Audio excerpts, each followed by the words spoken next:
आज से 1 साल पहले मैं अपनी डायरी उठा के तो प्राइम मिनिस्टर हाउस से घर गया था और उसके पीछे एक बहुत बड़ी साजिश थी। साजिश कुछ साल पहले से शुरू हुई। मैं एक सरबराह को मिल रहा था मिडल ईस्ट से,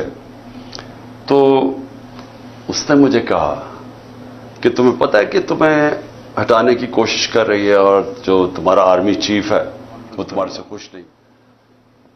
तो जब हमने रिवर्स इंजीनियरिंग की,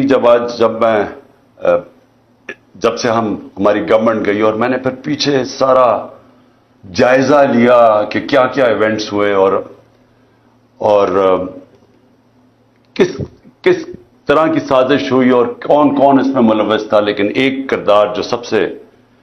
जो इसका मास्टरमाइंड था, तो वो फिर आहिस्ता आहिस्ता सारी समझ आ गई कि किधर